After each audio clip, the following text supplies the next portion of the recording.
If you think music history is just a timeline, nah. It's a handful of songs that hit like an earthquake. And after that, everything sounded different. In this video, I'm counting down 12 records that literally changed music forever.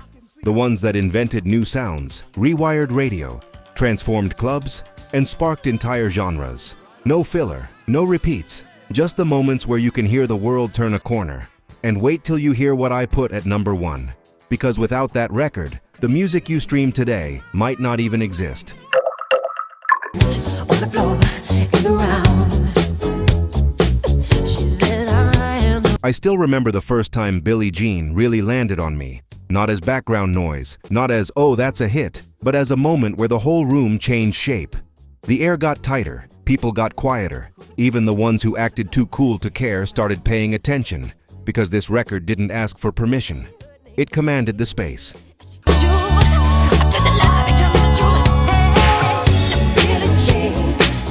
It starts with that beat, clean, sharp, almost like a warning. It doesn't rush, it doesn't beg, it just walks in like it owns the night. And that bass line, it's not just a groove, it's a heartbeat with a secret. You hear it and you immediately feel like something is about to happen. That's the genius. The song builds tension the way a great movie does.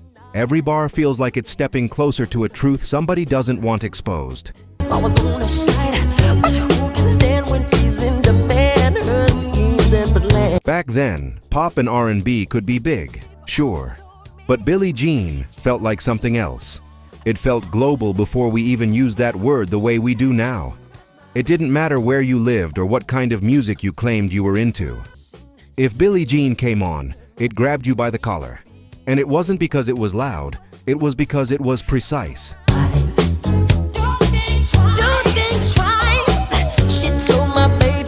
The vocals are a masterclass in control. He's not just singing, he's acting, confessing, defending himself, and accusing the world all at once. There's fear in it. There's pride in it. There's that feeling of being misunderstood, judged, chased by a story you can't fully shut down. And that's the theme, really. A narrative you can't escape. When he sings, it feels like he's trying to keep his balance on a tightrope, while the crowd screams from below. If this song just hits you in that quiet place, don't let this moment be a one-time thing. Subscribe to Demo. We're building a home for real R&B and soul. The kind that heals, the kind that tells the truth. Hit subscribe and come back whenever you need a song that understands you.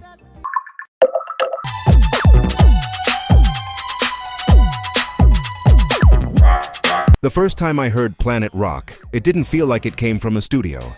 It felt like it came from the future. Like somebody opened a door to a new world for a few minutes, and we all stood there staring, trying to understand what we were hearing. Because this wasn't band music. This wasn't even traditional dance music the way most people knew it. The people say, live it up, shut. Or play, I want is free. Be what you be. This was something colder, brighter, more mechanical, but still somehow more alive. It sounded like a robot learned how to make people move. You have to picture the environment, the streets, the parties, the speakers that didn't need perfect acoustics to be powerful. Music was physical. It lived in the air. And when Planet Rock hit, it didn't just make heads nod. It made people react like the floor had shifted under their feet. You really got soul. Are you ready? Pump, pump, pump, get bump, now let's go. House. The rhythm had that bouncing, marching confidence, but the texture was pure electricity. It was like neon in sound form. What changed everything wasn't just the beat. It was the idea behind it. You could build a whole universe from machines, samples, and imagination. You didn't need a massive studio with a room full of players to make something that felt huge. You needed taste. You needed timing. You needed a vision. Get up and dance. Time to chase your dreams. I'm about to see you make your body sway. Planet Rock helped rewrite the rules for how music could be made. It pulled the focus toward electronic rhythm, toward programmed precision, toward loops that felt hypnotic. It also helped widen the bridge between scenes that didn't always speak to each other. Street culture, club culture, electronic sounds, and the kind of futuristic pop that would later become normal. To the hip, hip, hop, you don't stop the rockin' to the bang, bang, boogie. Say up, jump the boogie to the rhythm of the boogie. People who weren't there sometimes forget how strange it felt at first. Not bad strange, just new. like your brain had to adjust its settings. Rapper's Delight wasn't just a song, it was a shock to the system because it brought a whole style of expression into places that hadn't really made room for it yet. This was street energy stepping into the wider world and refusing to shrink itself to fit the rules. And next on the mic is my man Hank. Come on, Hank, sing that song. Check it out, I'm the CA. I remember hearing it and realizing, oh, they're not singing in the traditional sense. They're talking, boasting, storytelling, joking, riding the rhythm like it's a wave. And the confidence was the point. It wasn't polite. It wasn't trying to be elegant. It was loud personality on top of a groove that kept rolling. The magic of Rapper's Delight is that it made the unfamiliar feel accessible without watering it down. After school, I take a dip in the pool, which is really on the wall. I got a color TV, so It was long. It was repetitive in a way that was hypnotic. And it had that party feeling that made people lean in instead of stepping back. It didn't come at you like a lecture. It came at you like somebody grabbed the mic at a crowded spot and decided, yeah, you're going to listen to me now. And that mattered because music history isn't only about sound. It's about what gets recognized as music. And the beat don't stop until the break of dawn. I said a M-A-S-A-T-E. For a long time, the mainstream gatekeepers acted like certain forms of expression didn't count unless they were packaged in the right way. Rapper's Delight forced the conversation. You couldn't pretend it wasn't happening anymore.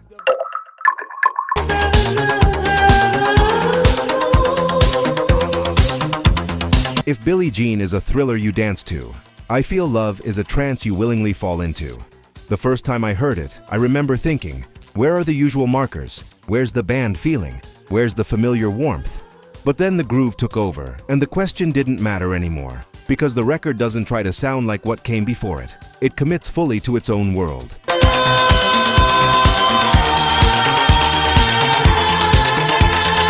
That pulse is the star. It's steady, futuristic, relentless, but not harsh. It's silky. It's like the song is gliding forward on rails made of light, and Donna's voice floats over it like a human spirit hovering above a machine city at night. This record changed music because it proved dance music could be both sensual and electronic in a way that felt inevitable.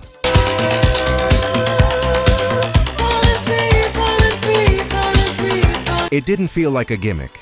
It felt like evolution. The sound had that clean, synthetic shine that made it feel modern even years later. You could play it beside music from totally different decades, and it still wouldn't sound old. It would sound timeless. And the emotional effect is different from a lot of other dance hits.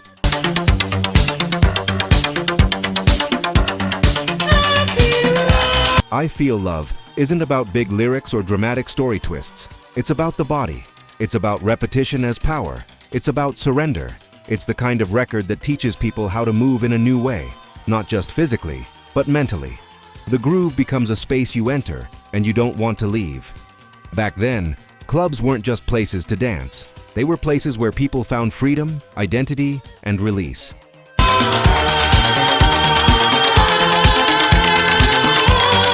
A record like this wasn't only entertainment, it was atmosphere, it was unity, it was a shared pulse. And I Feel Love became one of those records that didn't just fill the room, it built the room.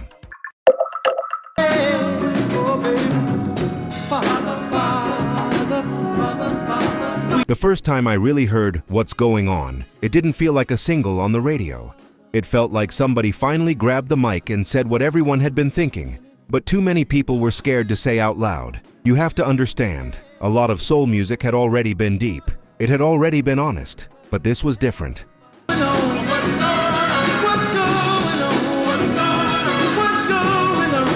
This was soul stepping out of the romance lane and walking straight into the street, into the news, into the arguments people were having at the dinner table. I remember how it entered the room, not with a big dramatic start, but with atmosphere. It sounded like people talking, like life happening around the song.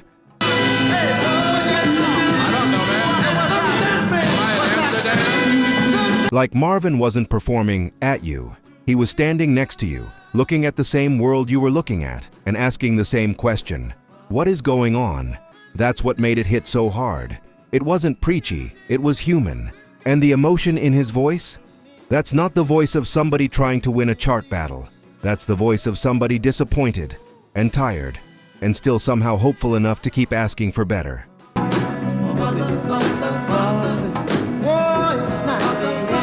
It's a gentle tone, but don't confuse gentle with weak. Sometimes the strongest message comes wrapped in softness because you can't dismiss it as noise. It slips past your defenses.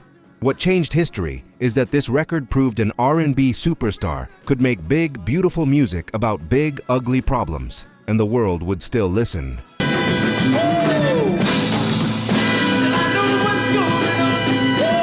It's part of a larger story too. This wasn't just one protest song. It was tied to a whole concept, a whole point of view, told like a life story where one thought flows into the next.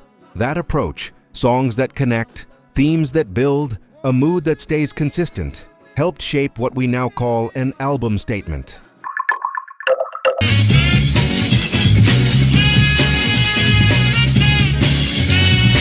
Here's the funny thing. When I first heard Amen Brother, I didn't hear history. I heard a groove. I heard a solid band doing what bands did, locking in, getting funky, keeping it moving.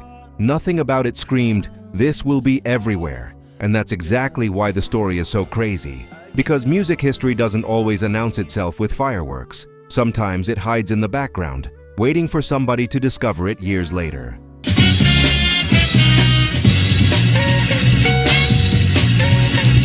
What changed everything wasn't the title, or the hook, or the fame of the group. It was a drum moment inside the track, a short break that later became known as the Amen Break. Just a few seconds of drums, but with the kind of swing and snap that feels perfect. The kind of rhythm that makes your head nod before you even decide to nod.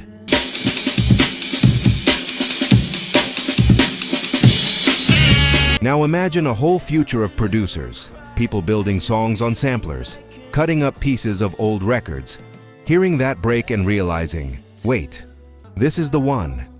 Because that break wasn't just clean, it was alive, it had bounce, it had urgency, it had that push and pull that makes a loop feel like a real drummer in the room, even when it's being replayed by a machine.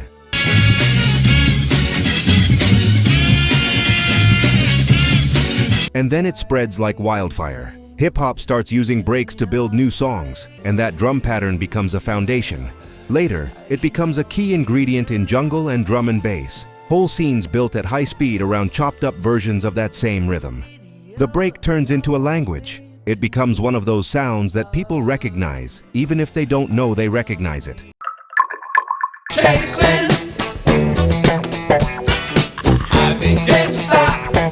I heard thank you the way you hear something that's already ahead of you, like the song is running and you're trying to catch up.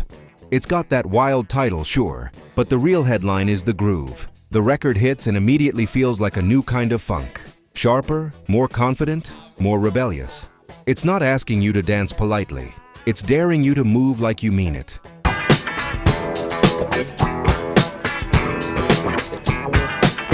And then there's the bass. That bass part doesn't just support the song, it drives it. It's punchy, percussive, loud in the mix, like it's making its own argument.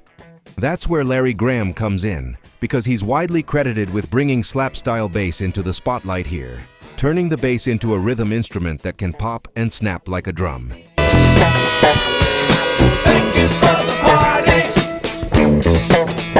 When I first felt that sound, it made everything else feel different. It made older grooves sound softer, almost too polite. Because this bass wasn't just notes, it was attitude. It was physical. It was the kind of playing that makes a crowd react without thinking. And once that approach existed, it spread everywhere. Funk, soul, R&B, pop, later hip-hop, it all starts borrowing the idea that the low end can be the main event.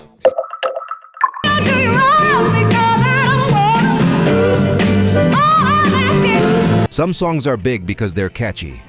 Respect is big because it feels like the world is speaking through one voice. The first time I heard Aretha's Respect, I didn't think of it as a classic. I thought of it as a demand. It didn't feel like she was asking for love. It felt like she was setting the terms for how she would be treated.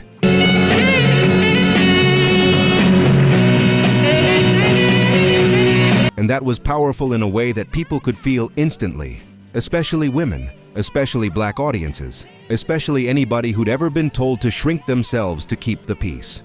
Because when Aretha sings it, it's not cute, it's not casual, it's a boundary line. The groove is tight, the band is locked, and her voice comes in like a storm with perfect timing. She's not just singing notes, she's delivering a message with authority.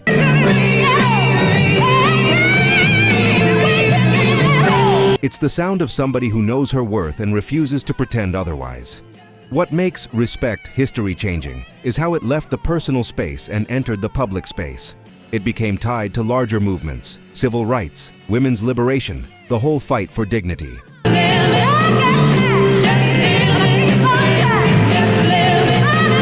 It wasn't written as a political speech, but it functioned like one because people heard their lives in it. When a record does that, it stops belonging to one artist and starts belonging to the culture.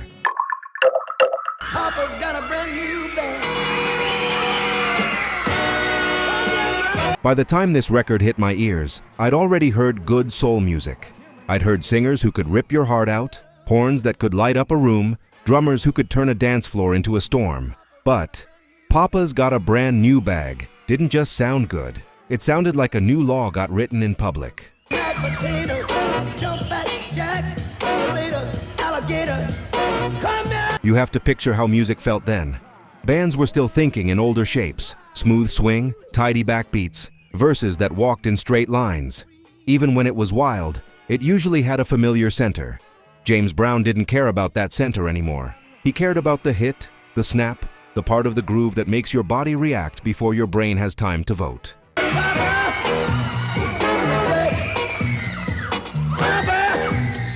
The first time it came on, what I noticed wasn't even the lyrics. It was the attack.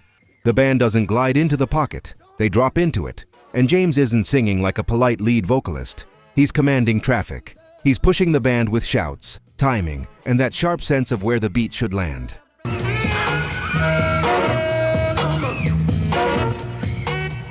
This is where people talk about James finding the one. That idea of hitting the first beat of the bar so hard, it becomes the anchor for everything else. Once you hear it, you can't unhear it. It's like the rhythm stands up straighter, it gets more muscular. It becomes a machine that still feels human. And a lot of writers point to Papa's as a major moment where that approach becomes the sound, not just a trick.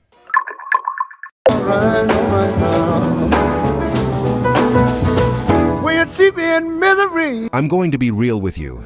The first time What Did I Say came on, it felt like the radio had gotten away with something. Because it wasn't just catchy, it was electric. It had this call and response energy that felt like church. Then suddenly it felt like something else entirely. And that tension is the whole story. Ray Charles took sacred musical language, put it in a secular room, and made the whole country listen. All right, now. Play it one time. What I remember most is the way the song moves. It starts like a party starting to form. People gathering, clapping, smiling. Then the groove keeps building, and Ray's voice keeps getting bolder, like he's testing how far he can push the moment. That's when you realize, this isn't a normal pop single. This is a performance captured on tape. Feeling all right now. And that's not just a feeling. What Did I Say really did come out of live necessity. Ray and his band had run out of songs during a show and improvised something to fill the time. And it hit so hard with audiences that he decided to record it.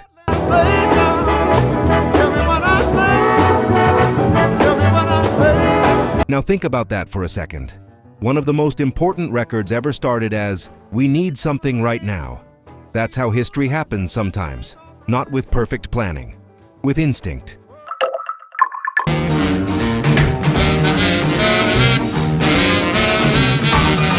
I heard Rocket 88 in a world where the jukebox was still a kind of king. You walked into certain spots and the music wasn't background. It was the temperature. And when Rocket 88 started up, it felt like somebody had just introduced speed to the room. Because that's what it's singing about on the surface. A brand new car, a Rocket 88, the thrill of modern life.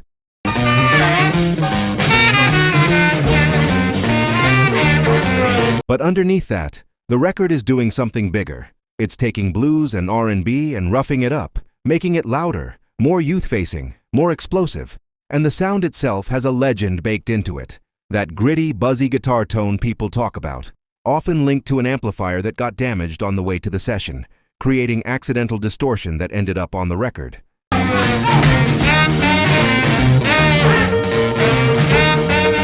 Blues Foundation. Whether you hear it as accident or innovation, the effect is the same. It gives the track a raw edge that older records didn't usually have. Now let's pin the facts down, because this is one of those records people argue about. Rocket 88 was recorded in March 1951 at Sam Phillips' Memphis recording service and released credited to Jackie Brenston and his Delta Cats, even though the band behind it was Ike Turner's Kings of Rhythm. And don't be late, baby, we're pulling out about half-past 8. Going on the... And on the charts, it was huge. It reached #1 on Billboard's R&B chart. A lot of writers call it one of the earliest rock and roll records, and some go as far as calling it the first. That first label is debated, but its importance is not. If this song just hit you in that quiet place, don't let this moment be a one-time thing. Subscribe to Demo. We're building a home for real R&B and soul, the kind that heals, the kind that tells the truth. Hit subscribe and come back whenever you need a song that understands you. Every day, every day. If you want the real truth about music history, it's this. Sometimes the future starts in places people don't expect. For me, strange things happening every day felt like that. It came from gospel, church-rooted music, spirit-rooted music. But the way Sister Rosetta Tharpe played guitar, the way the rhythm bounced, the way the whole record moved, it didn't stay inside the church walls. It traveled. Every day, there are strange things happening. I remember how shocking that felt, because the world loved to separate things back then. Gospel belonged here. Worldly music belonged over there. But Rosetta was the kind of artist who didn't accept those fences. She played with joy, with power, with a musician's confidence that said, truth is truth, rhythm is rhythm. And here's what makes this record so important in the hard, factual sense.